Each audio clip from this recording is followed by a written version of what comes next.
Innal hamdalillah nahmaduhu wa nasta'inuhu wa nastaghfiruh wa na'udzu billahi min shururi anfusina wa sayyiati a'malina.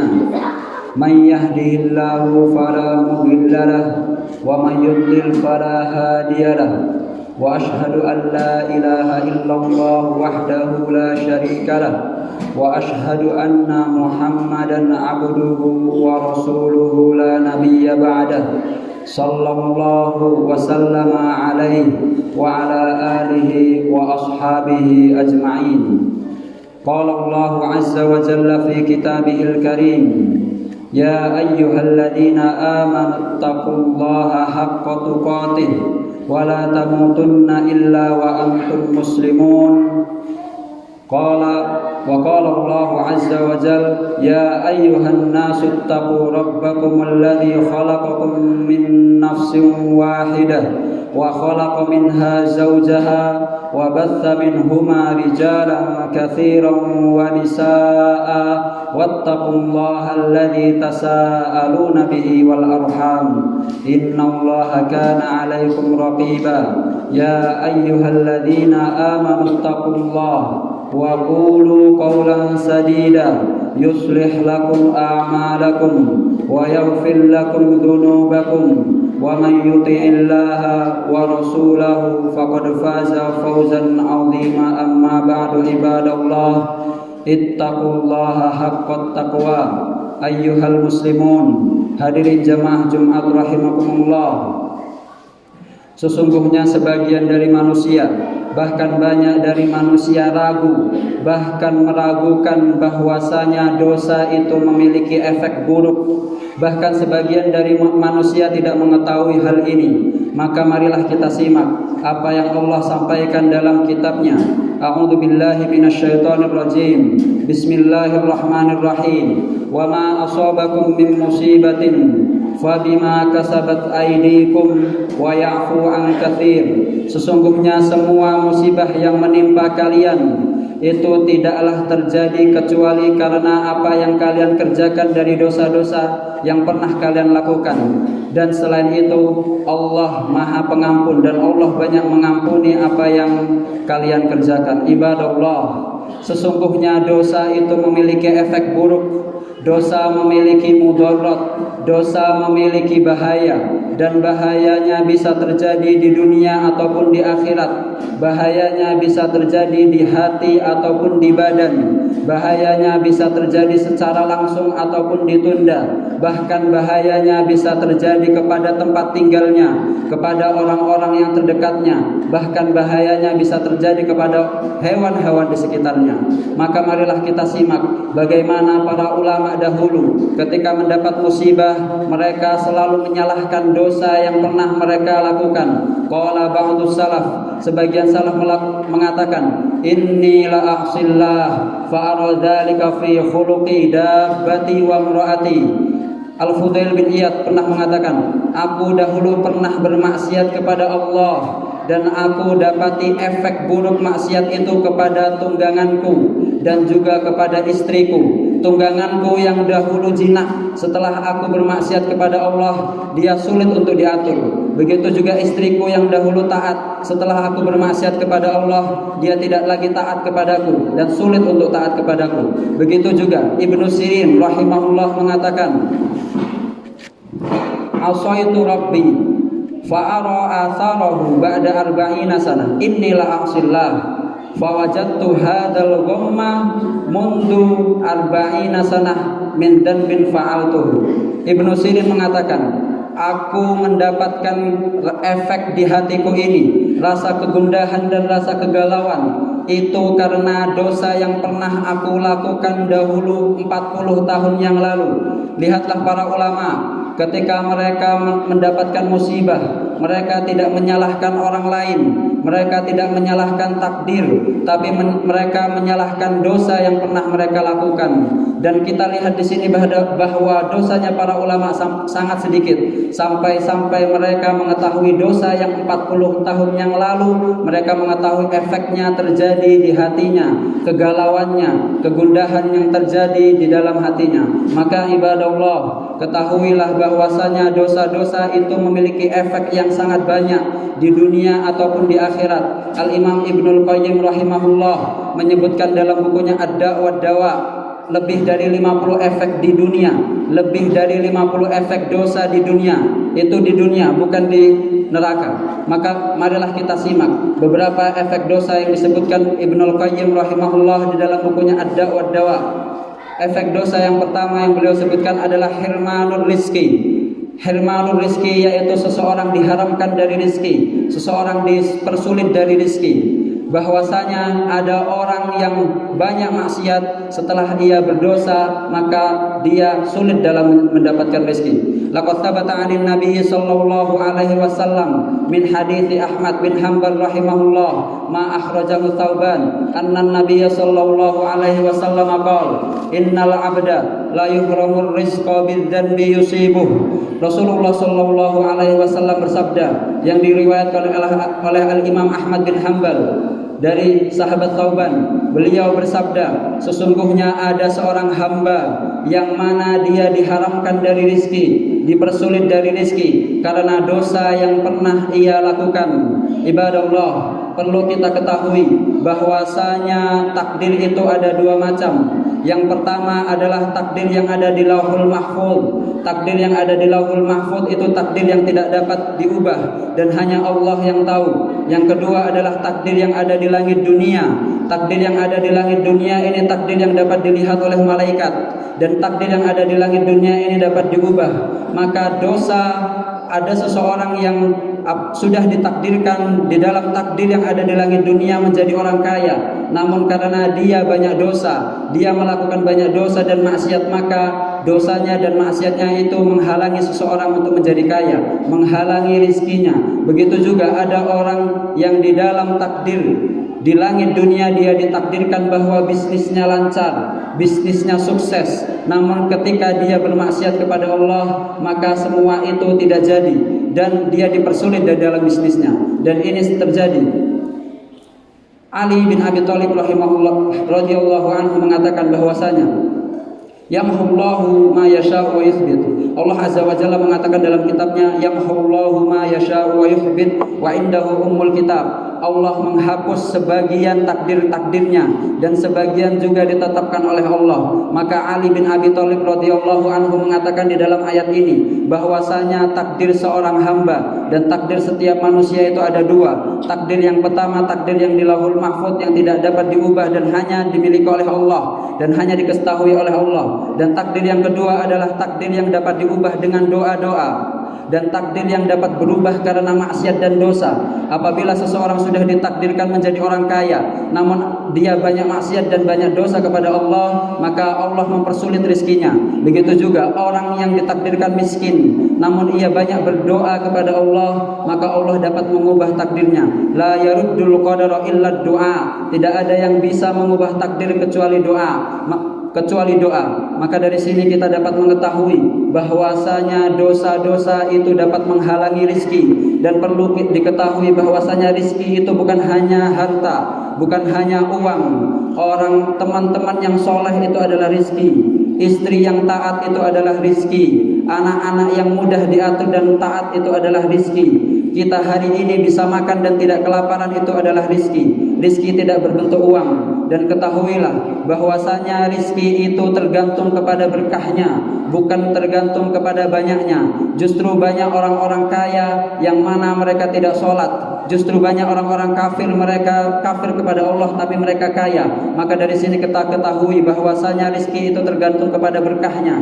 Ada orang yang satu bulan hanya butuh uang untuk 1 juta saja, dan itu masih lebihnya. Sementara itu di samping sana ada orang yang memakan riba, uang 100 juta pun tidak cukup untuk memenuhi kebutuhannya selama 1 bulan. Bahkan ia masih butuh hutang sana dan hutang sini. Dan kita ketahui bahwasanya rizki itu tergantung kepada berkahnya. Dan orang-orang yang bermaksiat kepada Allah, yang tidak pernah sholat, bahkan kafir kepada Allah, namun ia banyak hartanya, banyak uangnya, maka ketahuilah itu bukan berarti Allah mencintai dia, namun itu tandanya adalah istidraj. Istidraj adalah ujian yang diberikan kepada Allah kepada seseorang supaya orang tersebut semakin jauh kepada Allah. Wa na'udzubillah min istidraj. Itu efek dosa yang pertama. Efek dosa yang kedua yang disebutkan oleh Al-Imam Ibnul Qayyim dalam bukunya, yaitu hirmanul ilmi. Seseorang diharamkan dan dipersulit dalam mencari ilmu. Maka kita ketahui di sini bahwasanya ada orang yang dirinya atau hatinya sama sekali tidak ingin belajar. Hatinya sama sekali tidak tertarik dengan belajar agama. Maka kita lihatlah Al-Imam Asy-Syafi'i mengatakan, syakautu ila waqi'in su'a hifzi fa arsyadini ila tarkil ma'asi. Al-Imam Syafi'i mengatakan, dahulu aku merasakan sulit untuk menghafal, dan aku datang kepada Al-Imam Waqi' dan mengatakan, wahai Imam Waqi', aku dahulu gampang menghafal, namun akhir-akhir ini aku sulit menghafal dan sulit untuk belajar. Dan Imam Waqi' mengatakan, fa arsyadani ila tarkil ma'asi. Beliau mewasiatkan kepadaku untuk meninggalkan maksiat, dan beliau melanjutkan, wa qala a'lam bi annal ilma fadlun wa fadlullahi la yu'tahu 'asin. Ketahuilah bahwasanya ilmu adalah karunia, dan karunia Allah tidak akan diberikan kepada orang yang bermaksiat. Ketahuilah dan perlu diketahui bahwasanya seseorang apabila hatinya condong untuk menuntut ilmu agama, maka itu adalah tanda kebaikan yang diberikan kepada Allah di dalam hatinya. Karena orang yang puas dengan kebodohan, orang yang puas dengan kejahilan, itu tanda bahwasanya Allah ingin menjauhkan dia dari agama Allah, dan Allah ingin menjauhkan dia darinya. Maka dari sini perlu kita ketahui bahwasanya apakah hati kita ini masih tertarik dengan ilmu, masih tertarik untuk belajar agama, masih tertarik untuk mengetahui hukum ini dan hukum itu. Apabila masih tertarik, maka bersyukurlah kepada Allah. Namun apabila tidak tertarik untuk menuntut ilmu, tidak ada ketertarikan untuk menuntut ilmu agama, maka perlu banyak kita beristighfar kepada Allah. Mungkin ini karena dosa-dosa yang ada kepada kita. Dan efek yang selanjutnya yang disebutkan oleh Al-Imam Ibnul Qayyim adalah al-wahsyatu bainahu wa bainan nas, yaitu rasa keterasingan antara dirinya. Al-wahsyatu bainahu wa bainallah, keterasingan antara dirinya dengan Allah. Dia merasa gundah gulana ketika dia mendapat musibah, dia tidak punya tameng, dia tidak meminta kepada Allah, dan dia tidak berlindung kepada Allah. Dia menyangka bahwa Allah tidak akan membantunya, Allah tidak akan menolongnya. Maka apabila ada rasa seperti itu di dalam hati kita, maka itu mungkin dari efek-efek dosa yang pernah kita lakukan. Dan efek selanjutnya adalah keterasingan antara dirinya dengan manusia. Ada seseorang yang apabila duduk dengan orang-orang soleh, dia tidak kerasan, tidak betah duduk dengan orang-orang soleh, tidak betah dengan duduk orang-orang yang paham agama. Namun apabila duduk dengan orang-orang yang banyak bermaksiat, dia sangat betah. Apabila ia duduk dengan banyak orang-orang yang bermaksiat, dia malah betah. Bahkan rasa keterasingan itu tidak hanya kepada orang-orang soleh, bahkan rasa keterasingan itu terjadi kepada dirinya, bahkan terjadi kepada keterasingannya kepada istrinya. Maka kita lihatlah apa yang dikatakan oleh Al-Fudail bin Iyad tadi, asaitu rabbi fawajadtu atharahu min zaujati wa min imraati wa min markabi. Saya pernah bermaksiat kepada Allah, dan aku dapatkan efek dosa maksiat itu kepada tungganganku dan kepada istriku yang dahulu mudah untuk dinasihati, namun setelah aku bermaksiat sulit untuk dinasihati. Ibadah Allah, justru sangat banyak sekali efek-efek dosa yang mungkin kita tidak menyadari bahwa apa yang terjadi kepada kita ini adalah efek dosa. Khumulul dzikri, seseorang jarang berzikir kepada Allah, seseorang hatinya mati, seseorang doa-doanya tidak dikabulkan, seseorang rasa asing dengan dirinya dengan Allah, rasa keterasingan dengan dirinya dan dengan orang-orang soleh, dan begitu juga sulit untuk menuntut ilmu, sulit untuk mendapatkan rezeki, banyak musibah yang datang kepadanya. Itu semua adalah efek-efek dosa. Aqulu ma tasma'un wa astaghfirullaha li wa lakum wa lisairil muslimina jami'a fastaghfiruhu innahu huwal ghafurur rahim.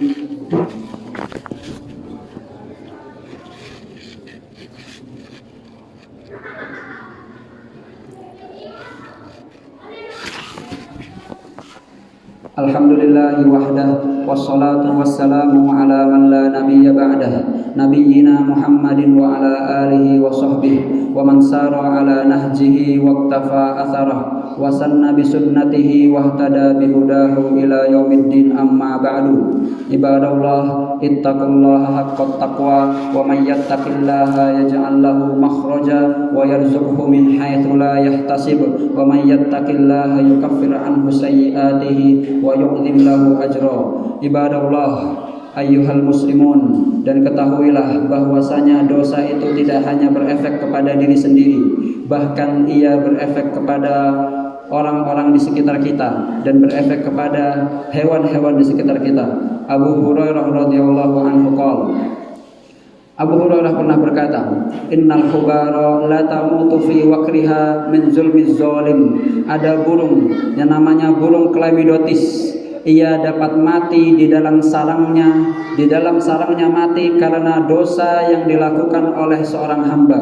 Dan disebutkan bahwasanya Allah tidak akan menurunkan hujan karena banyaknya orang-orang berdosa. Kalaupun seandainya tidak ada hewan-hewan, maka Allah tidak akan menurunkan hujan.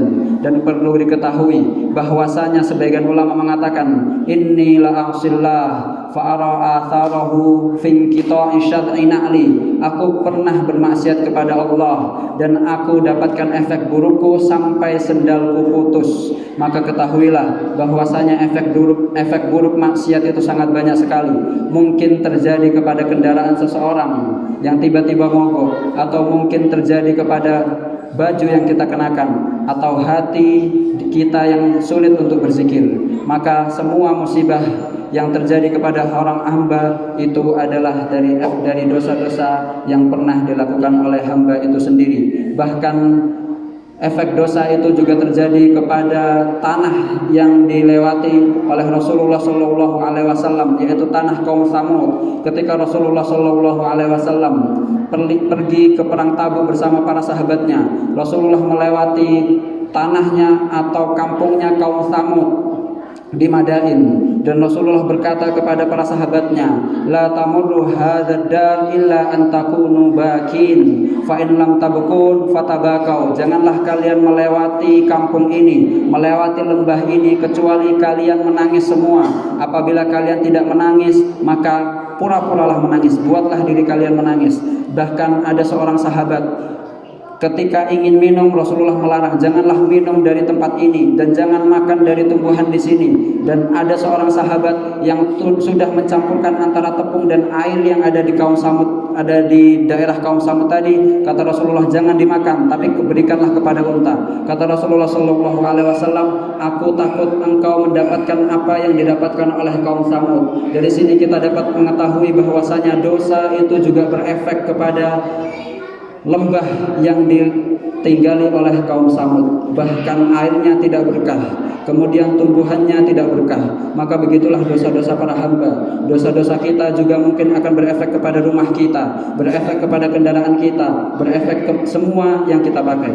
Dan ketahuilah bahwasanya efek-efek dosa itu semua akan hilang dengan istighfar.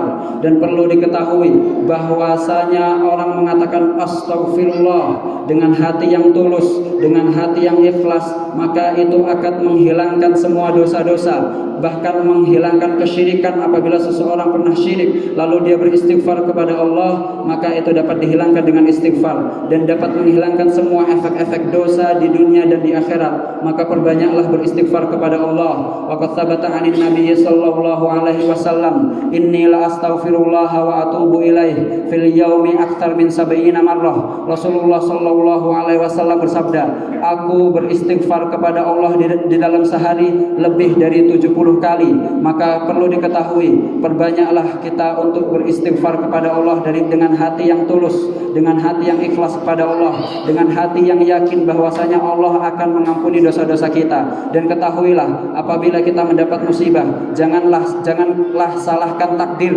jangan salahkan orang, dan jangan salahkan semua benda-benda di sekitar kita, tapi salahkan dosa-dosa kita yang dulu kita tidak beristighfar atas apa yang kita lakukan. Semoga dengan istighfar kita kita kepada Allah, Allah mengangkat semua efek-efek dosa. Dan khotib baru menyebutkan 3 efek dari 50 efek yang disebutkan oleh Al-Imam Ibnul Qayyim. Masih banyak efek lagi, efek-efek dosa yang disebutkan beliau di dalam bukunya. Lebih dari 50 efek yang tidak mungkin disebutkan satu persatu di sini.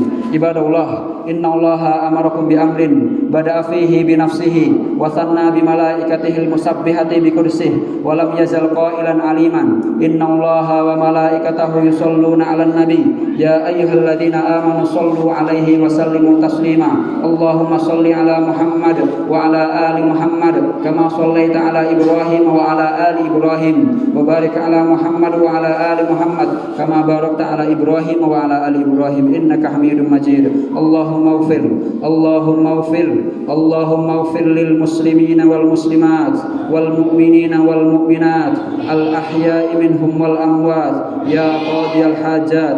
Allahumma a'izzal Islam wal muslimin. Allahumma a'izzal Islam wal muslimin. Allahumma a'izzal Islam wal muslimin. Allahumma ati nufusana taqwaha wa zakkiha anta khairu man zakkaha anta waliyuha wa maulaha. Allahumma ighfir lana wa li ikhwanina alladhina sabaquna bil iman.